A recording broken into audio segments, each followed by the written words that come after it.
Hello, fellow streakers. It's Jeff and Jamie, and we are with you on another podcast. Did I sound like an announcer that time, too? You sound great. You sound awesome. Hello, fellow streakers. You like I that? almost said hello, fellow announcers, but that would be Hello, hello, fellow streakers. fellow streakers. Yes. Here, out there. Yeah. In fact, we had a fun thing happen on the Instagram this week. Talon David does our Instagram for us. He's and awesome. He is awesome. He's so phenomenal. And he did this fun thing on a story where he asked people, share your streak. And so you would pull up the story on Instagram, and just for a few seconds, people could add what their streak was, and then it would just kind of float across the screen for a minute. Yeah. That's cool. I didn't and you actually said see it. I fellow- only heard you tell me about it. I know, because apparently stories only last for 24 hours. Okay, got This it. is why we're not in charge of our Instagram, is because we don't that's know stuff why- like that. So, I haven't invested the time, energy, or effort to know But it Instagram. But it's really anyway. Go ahead. You were It going to was say really fun because when you said hello, fellow streakers, I thought of that because I was like, I loved seeing that other people were adding their streaks and feeling like, oh, What I were love some this of the streaks? I know community. you had read them to me a little bit about what they were. Do you remember?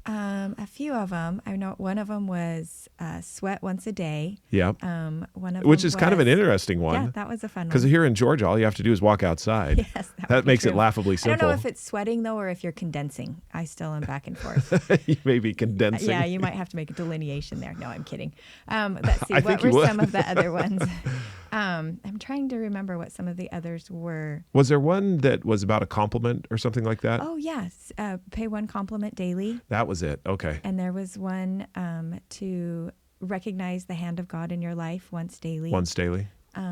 And anyway, they were going fast. I think I was so excited to see them that They were cruising by pretty they quickly. were cruising by fast. And I So was what taking was on, it? Was but it I something that loved he it. posted and you could respond to it or something like Yeah, that? each And person. So how it- did you respond to? Yeah. I don't know. I didn't respond I because I, know, didn't but- see it in time. But you could add what he asked a question, what are your streaks? And you could respond and add your streaks. And then those streaks would scroll through and people could see different Oh, people's so it'd be streaks. like you could see this. They would kind of come on for a second and then go away and the next one would come on. I'm not explaining this very well. No, I People think you're are doing. like- But it was it works really for me. cool. That is So, awesome. anyway, it was a fun So, Instagram hello, story. fellow streakers. Hello, fellow streakers. We know there's others out there. Which it actually brings up another great point. Talon has done a phenomenal job on our social media stuff. So He's doing Facebook, so fun. Instagram. Yeah. What are the others? Facebook, Well- Instagram, Twitter. Do we have a Twitter social media account? I don't know. Yes, we do. Oh, okay, great. Woo! I know. We have it. We have all the Twitters. We and have all the Facebooks. Twitters and Facebooks. Talon, we need you. Can you tell? Go ahead. That is so great. I love it. Well, and so one of the other things I thought about, and this is like your personal mission, and you know what this is? To change the definition of a streaker and streaking. Yep, it is. I mean- want to get it changed. And already, the more this goes out there, the more we're going to get already the comments like, that used to mean something different in the 70s. Yeah, and we've No, gotten that quite a We've bit. gotten that a lot. But I'm excited because I feel like once people kind of start to understand the methodology, that it becomes natural that it's like, okay, this is a streak. And you just don't even think about the other connotation anymore. You really start You don't to think feel about like, running naked across a football field? No, you don't. That- So you think about being consistent and Yeah. the things that you're doing every day. You should see her face when I say something like, you don't think about running naked. She, even now, even when I say it, she's shaking her head at This me, is why I looking at want me. to change the definition of streaking. And you're streaker. serious about this. I I mean, am. it is like you want it as a definition in the dictionary that I do. says streaking is. That's when I will feel like we have actually arrived. Is Oh. if it actually changes so the definition if it in takes the 10 dictionary. years, 15 years, 20 years. If it's you're- after I'm dead, but if it happens, that's when I'll be like, all And right, that the- was my mission in life. And so would this be With the streaking. definition? The simple practice of conscious, consistent actions that create life-changing results. Would that be the definition that you'd want in the dictionary? Yeah, that would be good. I mean, it's Things the that you subtitle do. of the book. Yes, that would work. And we gotta, one of the things we've got to throw off too is a compliment to Page Two, our publishers. They've been absolutely phenomenal. Trina at Page Two, who's one of the co-founders, absolutely great. Kendra, our Yes. editor, the graphics design team, everything else. It's just they've It's just been a collaborative effort for sure. they've been such a great group to work with. Mm-hmm. You know, if you're thinking about a publisher and you want to have, and you're thinking about writing a book, one, first of all, absolutely worth the adventure, don't you think? Totally. And how come you think it's worth the adventure? Well, it's just great to force yourself to sit down and write it, to recognize how challenging it is to take the ideas in your head and put them in a way that lots of people can understand them. Yeah. And that takes a lot more effort it takes a lot of effort to be Yeah. able to communicate it clearly so that you're like, oh, I meant this, but you read it this way, which means I'm still not totally clear on how I've communicated that. And Yeah. so it's great to just really get that process going. And then I've loved having other people do the input, having editors and people help you work through that so that it really truly gets down. Communication is a lot harder than people think. Okay, I'll give you an example. Okay. I had somebody ask the other day, they texted me and asked if my daughter could babysit. And the text message was, can your daughter babysit from 8 to 12-ish, and then in parentheses, in the morning? When I got that text, I assumed they wanted 8 o'clock at night till 12-ish in the morning. Yeah. That's not what she wanted. Really? She wanted it in the morning. Like 8 a.m. to 8 12 a.m. in the p.m. morning till 12 p.m. Now, I don't know all I recognized was I was like, that was a total miscommunication. Yeah. I totally thought I knew what she wanted, and It was I didn't, because my daughter did not show up in the morning for her. Well, to and babysit. didn't you get a text that said, Hey, is your daughter still is your coming? daughter still available? Yeah. Is she still coming over? And of course, you're it like, was like 10 in the morning, and they wanted her at 8 in the morning. And I went back and read the text, and I'm like, oh, she meant in the morning, not 12-ish in the morning. Anyway, my point was how easy it is to miscommunicate, even absolutely. when you feel like you've been really clear. I know that the pre-release copy of the book, we've got it and people have been reading it. We've got a couple of people out there that are reading it and so forth. And one of the individuals that is reading it, she had mentioned, she's like, oh, I've been reading the book. And that phrase right there is always a little bit of a heart palpitation. Because it's followed by a pause. I've been reading the book. Okay.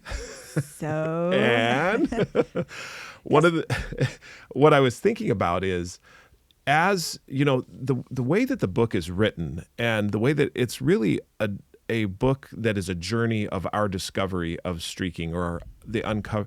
And what I would say is, when you get the book, when you actually purchase it, which it's available September 22nd, so it's not available for everyone yet, but when you actually get it, I would say you need to read the whole thing, because it's a journey of discovery. If you read just the first chapter and think, oh, I've got streaking, you won't, because you only had our first little nugget of it, and it wasn't very much yet. Yeah, exactly. And that's one of the things that I see, and the way that it's written is that's kind of how we wrote the whole thing. I mean, it's this journey.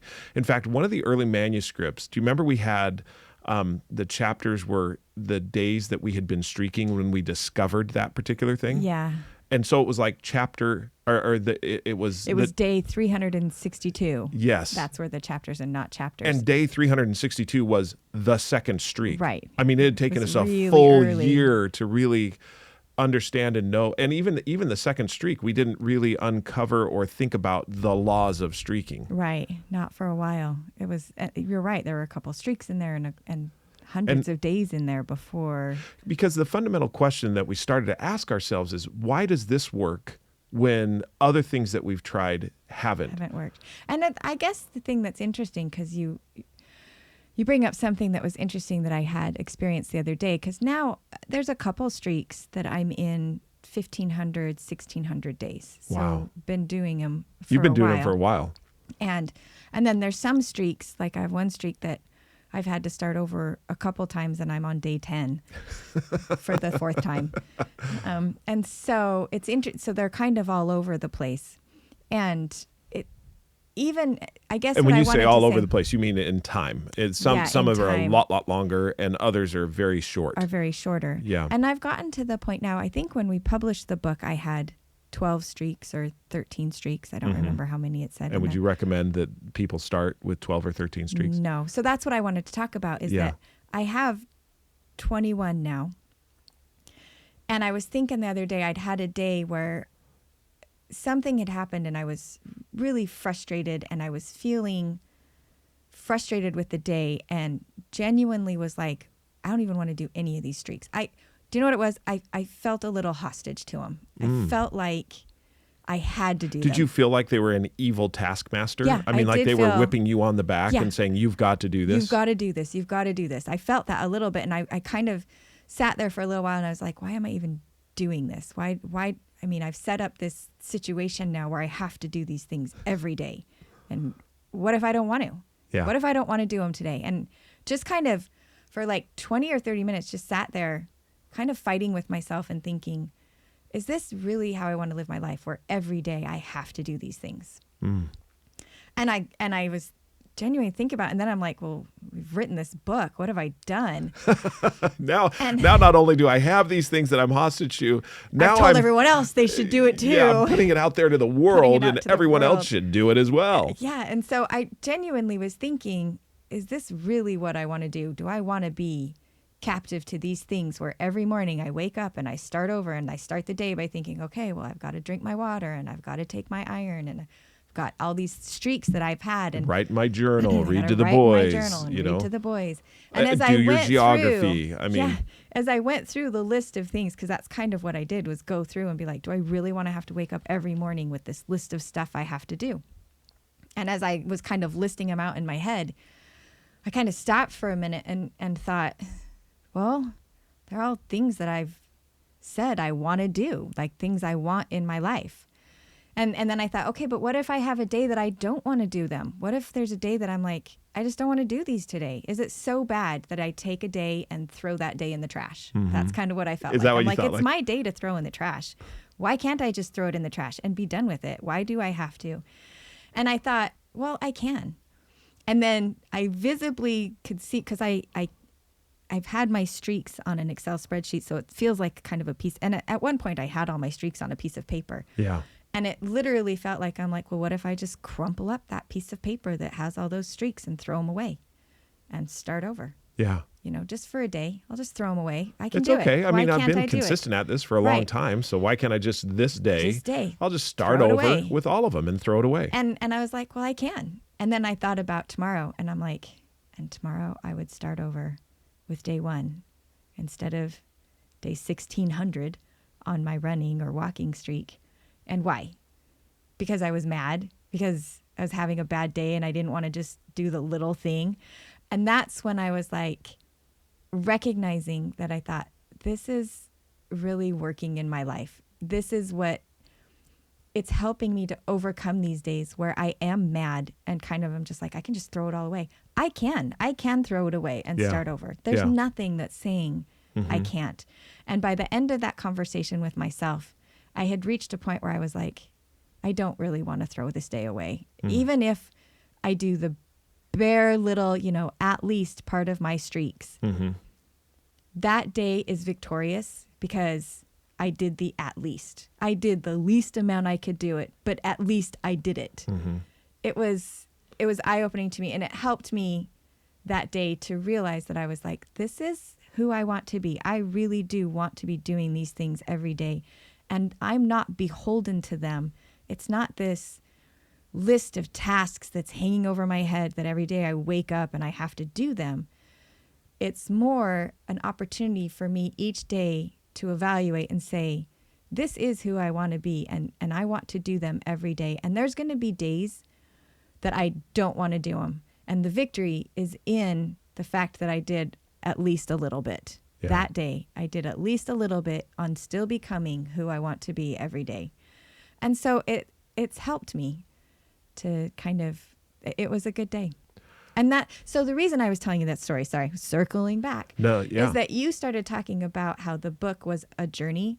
I've come to realize that really that's what streaking is. It's this continuous journey. And that was part of what we loved about how it's different than a goal, where I can set goals and I can arrive at them. And sometimes with a goal, I can take a break maybe if I need to and put it down for a minute and pick it back up because I'm striving to get to a destination. Yeah. Streaking to me is more of a journey. It's what keeps me going each day. It's the journey, and it's going to have good days and not so good days. But the victory comes in the fact that I'm keeping with the journey. I'm still stepping each day. I think the other thing too, as you were talking, I was listening.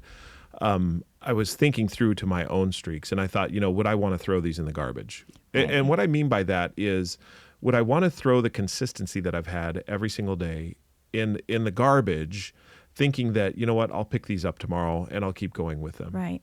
And I can do that. The thing that I asked myself as you were describing that is the value of what I would replace them with. In other words, there's things in my life that I'm consistent at that I don't even think about. I have no problem binge watching a show. Now, I'm a sci-fi geek. I enjoy a good Stargate, Star Wars, Trek, Star Star Trek. Wars, anything with star in it. Star-Lord. I do like Guardians All of the Star, Galaxy, yeah. absolutely. And you know what? I could spend every day watching at least one movie, or Without watching really putting a huge amount of without effort into any it. effort, and being like, I'm just going to say. But the question is, how valuable was that compared to reading a paragraph in a nonfiction book? And honestly, reading a paragraph in a nonfiction book, as I look at that and I think, you know what, that has been so valuable in my life, but it's not something that I do naturally. It's not a natural tendency. A Diet Coke and a big thing of popcorn and a movie Comes very naturally for it us. does to me. I mean, that's Just being honest. seriously.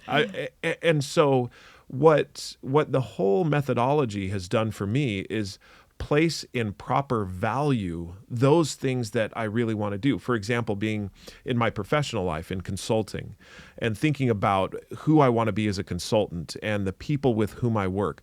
I want to be my best self for them. And that, which brings another interesting point, a little bit of a tangent here for a second. One of the things with deciding who I want to be is I discovered early on that I don't want to compare myself to someone else in my B statement. Right. And so when I say I want to be my best self for whomever it is, I don't want to be better than someone else. I don't want to be the best in the world at a particular thing, be it speaking or writing or, leading or teaching, any of those things. But what I do want to do is be the best I can be at that. And so in my B statement, and speaking back to what you were saying as far as getting rid of the streaks or the consistency of the streak, that would be, I think, a loss of value for me. I would do less valuable things than what I otherwise would do. Right. And on the tough days when I do give in to all my natural tendencies, when I'm tired, when I've had disappointments, when I've had those things, then the streak, it roots me, it grounds me in stuff. Remember, this is who you want to be. Right. You often say it as mind share. You talk about the mind share that you get, or how do you say it? That it's that you're thinking about it every day. Every day, yeah. The fact that it's that it gets mind share every day. In essence, that's part of the victory, is that it gets a little bit of that mind share every day. Every day. And it's not crowded out by those other things. Right. I mean, and so is it an evil taskmaster? I mean, is it something that we look at that say, is it an evil taskmaster? And what I would say is the answer is yes, if it's not pointed at who you want to be. Right. And that's a good point, because as I evaluated the things that I had, my list of things I have to do, I recognized, I was like, they're not things that I have to do. I genuinely do want to be better at these things. I want this to be a part of my life. So if there's things, and that may be a good barometer, that if it's easy to throw away, maybe it's not something you really want to be Right. a part of your life. Yeah. But what I guess what happened to me is that it became something that helped me make a better decision. It helped me to recognize in a day when I just wanted to when I was just like, ugh, why do I have to keep doing all of this? And you don't. You don't. And that's what I guess it became, is that part of my B statement is I want to be intentional in the things that I do. And this helped me to be intentional. It helped me to intentionally decide I didn't want to throw it all away. I didn't want to throw the entire day away. I could throw Right. 90% of it away. But there was a little part of the day that I was going to keep doing these things that I had decided I wanted to be a part of my life every day. Yeah. Which brings me to a question that I just have in the back of my mind, and maybe people out there are asking the same thing. Does it really hurt to miss one day? Do you see what I mean? And that's the thing that's, well, what do you think when you think about it? It's something I kind of grapple with is, does it really hurt to, and I guess here's where I go back to the days before streaking, all right, before I had the different streaks that I had. And it wasn't just a day. It was a week or Right. 2 weeks. And then what I felt is pressure to catch up. And so then I would say, for example, I got to read this book. So I'd read 3 chapters. And then when I read those 3 chapters, I was worn out. And so I thought, well, I can wait another 2-3 I've days. But it stocked up. wasn't just a very good way to say it.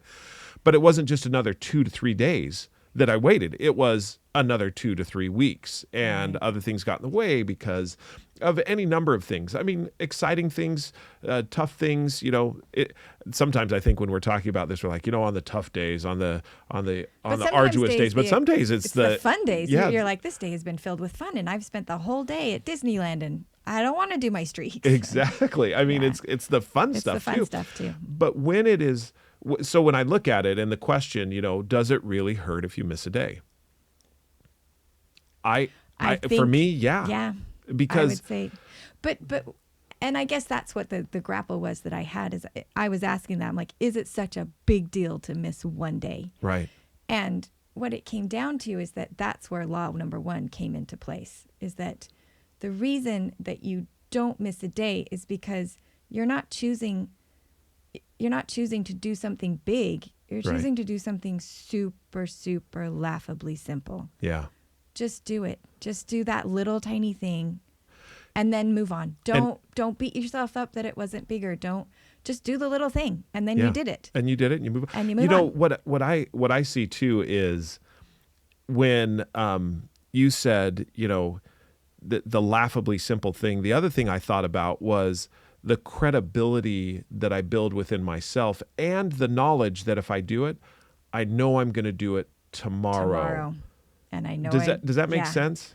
And the thing that I love again too is that building up the pressure. That Yeah. I've had some really neat moments where I've had several weeks in a row where I've done something simple and then something bigger happened. Or the other thing that I've loved is that I've had sometimes where I've been working on something, and the problem that I'm trying, the thing that I'm trying to do with my streaking becomes a little bit, the problem I'm trying to solve is bigger than the amount of time I wanted to spend on it. Yes. I can set it aside knowing I'll pick that back up tomorrow. That's huge. I'm not going to have to, And you it's have not going to complete be a couple weeks. I confidence. can totally, in fact, it's almost relieving that I'm like, oh, good, I've already got tomorrow planned. I'll work on that part again. Yeah. And you just do that tiny little bit. And I just am continually amazed that the tiny little bit consistently over time has made progress. Like I'm accomplishing Yeah. things. Well, I want And to. I'm becoming, but Okay, I'm so I want to also read a little part. accomplishing. I want to read a little part in the book. Okay. All right. This is you and I. We were talking now. It was, and I'll just read the part. It's easier to do it that way. Every winning streak is built on consecutive actions, which we call, streaking. Consciously choosing the consistent daily, weekly, and monthly activities that you do continuously to be successful at whatever you choose to do or whoever you choose to be. Jamie said it well one morning on our 1086th run. 1086, yeah. Yeah. And this is you speaking now. I'm going to read you. Okay. Do you want to read you or do you No, want you me to can read read me. Okay. It says, and so Jamie says this, you know what I like about streaking? It has changed me at a core level. Where I used to feel constant guilt, I now feel steady satisfaction. Where I felt regret, I now feel relief. Where I felt powerless, I now feel powerful. I feel that time is on my side rather than against me. Streaking has given me a framework to consciously become who I want to be. It causes me to think differently, see differently, and therefore behave differently. I see and feel that I am winning every day. What do you think about that? And I remember you saying that to me on the run, and I was like, that is amazing. And what do I think about that? Okay, so I think, one, that again, that just reiterates my point of it being a journey, in that I have felt days like that I'm like, I am winning consistently. And then I think about the day just recently. So that was 1086th run, when we're now into the, I think, 1600s. Yeah, I don't have it right here in front of me, but yeah. Mm-hmm.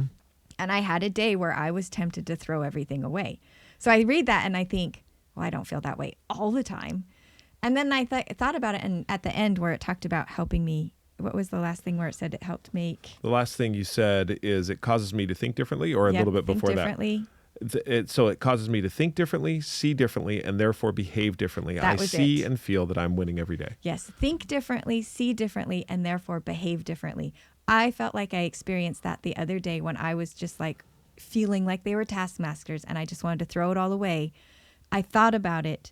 I saw things differently, and I behaved differently on that day because of my streaks. Yeah. I chose to stick with it, to not throw it away and be like, okay. And I chose to think a little differently, and to think and be like, okay, this isn't being imposed upon me. I'm not being held captive bondage by this. I'm choosing, this is what I want to do. This is who I want to be all the time. Yeah. So in that moment, in that way, yeah, it's helping me to win every day, even on the days when maybe I wouldn't have chose to win in that way. Right. And so I really liked that. And it's, again, just this journey that I don't feel that way all the time, but it is influencing the way that I act and the way that I behave. In small ways, it's changing. I got to tell a little story now.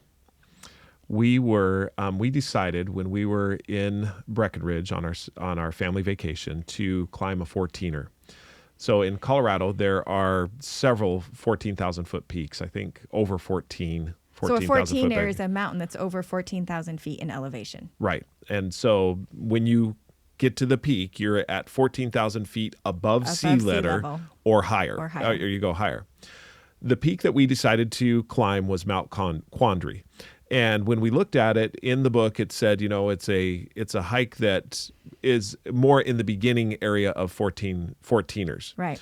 Now, I had climbed 14ers before. I'd climbed Long's Peak before. Actually, I speak as like I'm all experienced in it. No, I climbed Long's Peak 3 times and only got to the summit once. All right, with my dad when I was young. We decided on vacation that we're going to do this 14er, and we're going to climb to the top of it. And we were all excited about it. Now, this is you, me, Mark, Megan, Natalia, Lily, Bowen, and Chance, who is 8 years old. Yeah. All right. So we started out pretty early in the morning, about 5:30, and we got on the trail, and we were very excited about it. And, going up through the forest that we were going. Well, and my experience with hiking has always been, especially in Colorado, that it's cold in the morning, but that as you hike, you're going to get warmer. And so we had a few layers, but I had anticipated that as we got higher and as we got further in the day, that we would get hotter. Yes. What I didn't listen to, Mark had told me this, but I didn't listen, is that as you get higher in the elevation, it gets colder. It gets colder. So we just we had prepared sort of. Well, we had the food and we had the backpacks and we knew, but all of us were under the impression. We didn't bring hats or gloves or anything like that. Well, because we looked at the weather and the weather looked like it was going to be sunny. Right. I mean, really, that's what it was. But at above 13,000 feet, that changes. Yeah, the weather at 14,000 feet is a little different. A little different than what they're predicting in the valley. Yeah. We learned that. That's a good experience. As we kept going, we broke tree line. So when you break tree line, that means no more trees grow, and you're in the tundra or you're above the tree line, and we started to go up. Well, as we continued to progress up this journey, it started to get harder.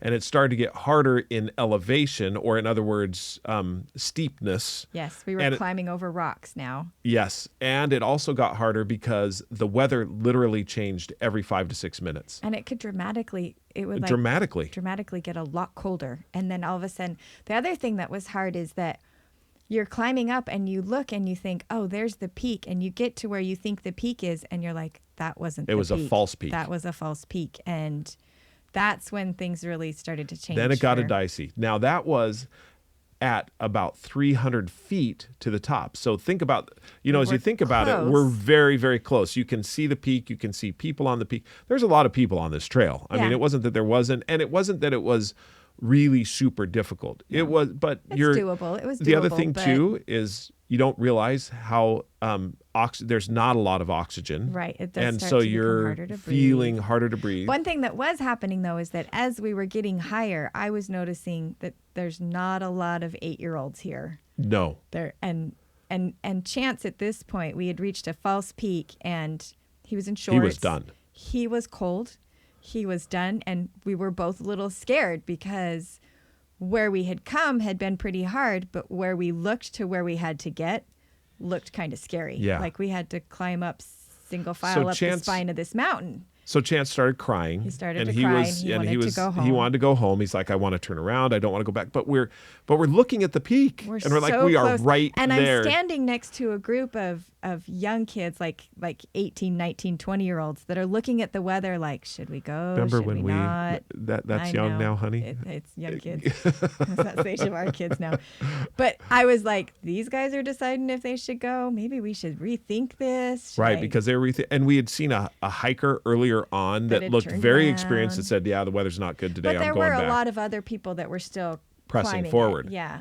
But my big question was, should I take Chance with me? I mean, right.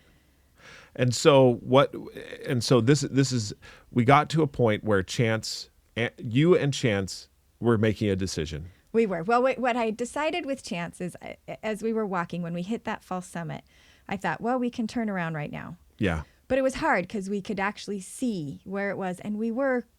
It was like when we run the marathon when you hit mile 20. You've come so far, and you know you're only 6 miles away, but that 6 miles is still so long. It's still an hour of running. Miles, yeah.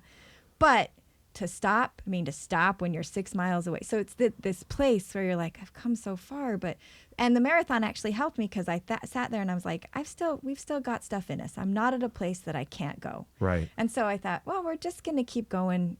And if I reach that, I'll know when I reach that point where I can't do it anymore. There was a point where I remember this vividly. Did you want to? Go ahead. No, go ahead. You can. No, you go ahead. There was a point. Yeah, there was a point where I remember vividly that you were sitting down and Chance was crying and he was just telling about wanting to go back, and you grabbed him by the shoulders and you looked directly into his eyes and you said, Chance, we can do this and we're going to do this together. Yeah. It was one of the most powerful moments that I had ever seen in regards to you and your confidence.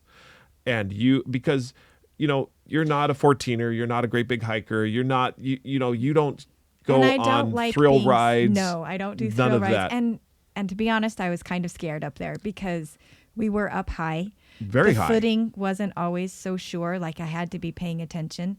And I was nervous if I was doing the right thing with Chance. Right. And I thought, well, am I being a responsible mother right now? Being a responsible parent by doing this. But then there was this other part of me that was like, we are so close. And I genuinely believe we can do it. I really think we can make it. And so when you looked at him in the eyes and you said that, I saw him, even though he still was crying a little bit, he visibly changed. And he had your confidence in him. And that's what gave us the final push to the top, which, by the way, the top was windy and rain and snow and everything. And we took a quick picture. And as soon as we said, okay, we're heading back down, Chance was like, I'm out.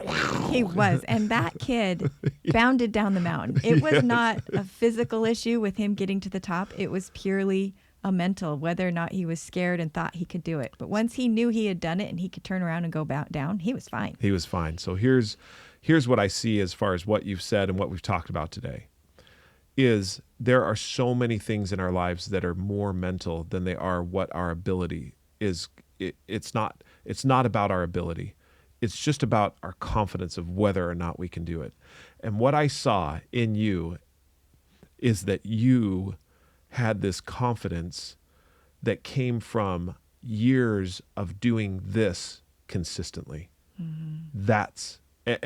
And so at that moment, I'm like, absolutely, we need to continue to do this, and we need to share it, because those little things all built up into that moment, into climbing that 14er. And allowing us to be able to have that moment, which was a really amazing moment. It really was. I learned a lot. Wow. Thanks. Thank you. Yeah, thank you. I know. I love chatting with you about this. It was a fun. It was great memory. It was a neat memory and a neat experience. Well, thanks for joining us in our conversation. Really appreciate it. Hopefully, from this, you gain a little bit of insight into what streaking can do for you, and that it's not an evil taskmaster when it's pointed at the right things. Right. And when you decide what your streaks are going to be, that's my favorite thing, is that when you read this book, I hope that the methodology is there. And then once the methodology is there, you really get the chance to be like, who do I want to be? Yeah. And what do I want to do? And what does simple mean to me? And I think that on our next podcast, maybe we'll talk a little bit more about you choosing your own streak, because there's a lot in that. What I mean by that, there's a lot of power in that. So we've run out of time on this one. Thank you so much for joining us. If you would like to share with us your streak, please do so on Instagram or Facebook, or go to our Streaking Mastery website, streakingmastery.com, or email Jamie and I directly at Jeffrey, Jeffery, at streakingmastery.com. And Jamie, Jami, at streakingmastery.com. We would love to hear from you. And when we do, if it's okay with you, we'll share it on the podcast. If not, we'll just keep it to ourselves and let it be something that inspires and motivates us. Well, until we talk with you again, keep streaking. It's the little things that make a better you, a better you.